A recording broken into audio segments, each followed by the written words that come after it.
What's going on, guys, and welcome back to another episode of the German Bear Podcast. And today we want to talk about one of the biggest impact performances for the Chicago Bears on defense in Week 12 against the Pittsburgh Steelers. Let's talk about linebacker standout DeMarco Jackson.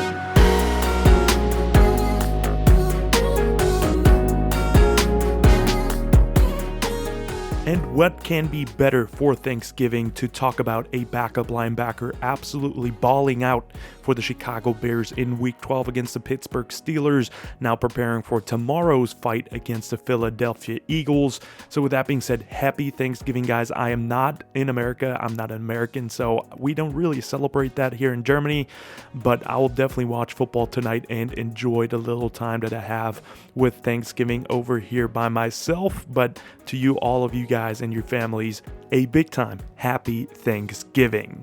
And I know probably most people will not see this video because football is going on and then the Bears game is already tomorrow, but today I want to talk about one of the top performers on defense against the Steelers, linebacker DeMarco Jackson, who had to fill in for the injury-plagued linebacker room for the Chicago Bears with Noah Sewell, Tremaine Edmonds, and TJ Edwards all being out at the same time. And he's not an unknown face to the channel. If you follow my channel for a longer time now, especially since 2022, my first year of me doing YouTube, he is an old friend of the channel, and he's definitely not unknown to the people that maybe potentially even saw that video back then. And he was actually in my first mock draft ever on this channel, talking about the 2022 NFL draft, and I wanted him to come to the Chicago Bears, but check it out for yourself real quick. Draft, the Chicago Bears select DeMarco Jackson, linebacker from Appalachian State. And Jackson is someone that really caught my eye at the combine, running a 4.55 40 and really looking good in movement drills. With Jackson, you're getting a light around player that potentially gives you some backup value, a guy that you can bring in on rundowns and just let loose. But the big benefit with him is that you can use him on special teams right away with his speed and tackling, and maybe develop him over a few years and see what you have with him. And that's a pretty big full circle moment for me. It's a player I really liked, and I'm so pumped up today talking about his performance as a linebacker. And I just can't wait and see what he does moving forward for the Bears. And we're going to go into the All-22 today and talk about how he did against the Pittsburgh Steelers, what to expect moving forward. And we're going to have a discussion in the conclusion today if he should replace Noah Sewell moving forward.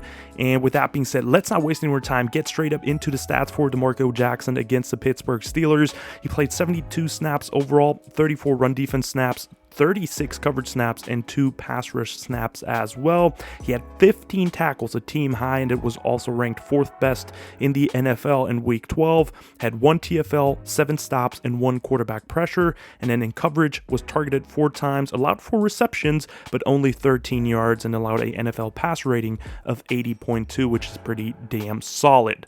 So with that being said, let's not waste any more time. I am so excited breaking down DeMarco Jackson's game tape for you guys because he became a really solid player, as you'll see today. So let's get it and get into the film room.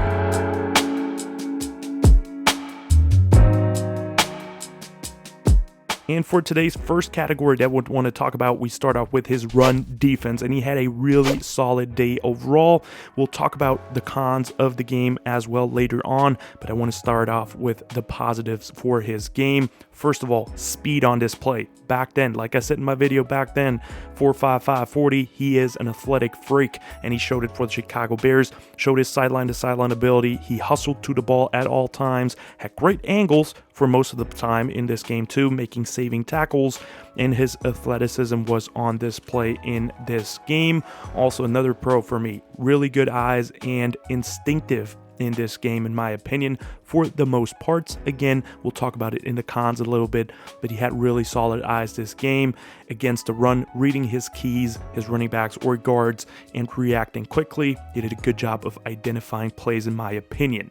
And then the last big plus I want to mention, his downhill ability, attacking, or his attacking mindset overall. Sometimes it loses him over a gap, or his gap integrity is hurt by that, which is not great. But overall, for the most part in this game, he was a really good tackler. He shedded blocks off really well against offensive linemen, which was also pre-draft knock of his. And he was really agile and shifty too, weaving through blockers to get into the backfield. So with that being said, I want to get into a couple of examples for his game because this is going to be really good. And we have a perfect rep here against power that we want to look at first, where you have the Pittsburgh Steelers with a play side tight end who's going to kick out Montez Sweat. And then the key double team in this play is going to be by the right guard and right tackle on, I think it is Jervon Daxter, to the backside to DeMarco Jackson. The pulling guard is going to take on Amen Ogbongbemiga. And then you have down blocks by the offensive line against the defensive line. And then number 15, their slot receiver is going to motion in and insert and should pick up Nick McCloud. He just messes up on this play because the next play you're going to see it being executed better by the Steelers offense. And for DeMarco Jackson here, that double team is a key play here for them to make. And he reads his key, the nearest guard in that situation, really well, sees that he's pulling and identifies the run quickly, and then does a great job of staying with his eyes on the running back, scrapes over the top, and outruns the guard on the double team here so he can't get eyes on him, and then fills the gap and takes out the legs of the running get back for a picture perfect rep here against power, identifying the play quickly, making a great sound tackle, and just scraping over the top and showing his sideline to sideline lateral speed that he possesses. And then for the second play that we want to look at, very similar situation. Again, this might be even better than the previous one. The Steelers running power against the Chicago Bears here. Very similar front, basically the exact same play that they're running right here. They're motioning 15 in, inserting him, and this time he's actually getting Nick McCloud, the outside cornerback here, number 24. You get the kick out on Montez Sweat, and then the double team to DeMarco Jackson by the right guard and the right tackle. Now, the big difference here is Dennis Allen and the defense do a great job of outnumbering the Steelers offense with walking down Kevin Byard. So we can't see him right now, but they're going to walk down Kevin Byard to get more bodies into the box. And with that inserting number 15 here, that wide receiver getting out on Nick McCloud, the Chicago Bears outnumbered in the run game, and that double team has to decide between Kevin Byard or DeMarco Jackson. They can't block them both at the same time. So that's a great job by the defense scheming against the offense, and that one guy free is going to be DeMarco Jackson in that situation. And for D-Jack here, again, does a great job of quickly recognizing and seeing the guard pull, recognizing power on that play, and then you see his athletic ability on this play fully here as he weaves through the offensive line here and makes a big-time tackle to minimize the gain here for the running back. You gotta love it, man. Elite play here by DeMarco Jackson, and I don't think a lot of people were expecting that before that going into this game, so I loved seeing it, man. Outstanding rep. Again, back-to-back against power here by D-Jack. And then for the bad and the cons against the run, in my opinion, like I said, he had really solid eyes and play recognition for the majority of the time, but it was inconsistent, in my opinion. And I think he was just late sometimes with the plays, and it caused him to be late to tackle a couple of players. He could have made a stop earlier or recognized the play earlier, but sometimes he was just late with his eyes. But mostly, he made up for it with his insane athletic ability, scraping over the top or making plays sideline to sideline. So I liked seeing that with the bad plays. There was not everything was perfect with his play. I'm not trying to say that here. So that was one big point in my opinion. And then overall for both pass and run game, I think he can have better angles sometime. It's not horrible at all. I think he can just be a little bit better. That's just nitpicking here, but I think you have to do that with NFL athletes because they're so damn good. And then moving on to his coverage ability next here, I think first of all, the two most main coverages that the Bears ran in that game was man coverage and cover 2/Tampa 2. And in my opinion, DeMarco Jackson had a really good day in coverage. He did a great job playing the middle zone in both cover 2 or Tampa 2. So the difference is in Tampa 2, he's just dropping deeper. It essentially looks like cover 3. He's dropping that far back. And in cover 2, basic cover 2, he's staying down with the other linebackers at that depth. He had great fluid hips in coverage, was outstanding all day, did a good job of walling off receivers and tight ends to just reroute them and give them their safeties or other linebackers time to recover, and then had some good zone drops with good eyes, in my opinion, too. In coverage, you also saw his speed on display. If it is him sideline to sideline chasing down a ball carrier after the ball was released, or dropping into zone and just rallying and tackling always around the ball. I loved seeing that too on tape. I also liked his man coverage ability. He was sticking coverage on the running backs all day long, which was against pretty good competition. I think Kenneth Gainwell and Jalen Warren are two pretty damn good receiving backs, so I liked seeing him in coverage, in man coverage, just sticking with them all day long. And again, his speed on display and playing really fluid overall too. And then lastly, his tackling in coverage was pretty damn good. He was a pretty sure tackler in open space, but like I said earlier, his angles could have been better overall in my opinion.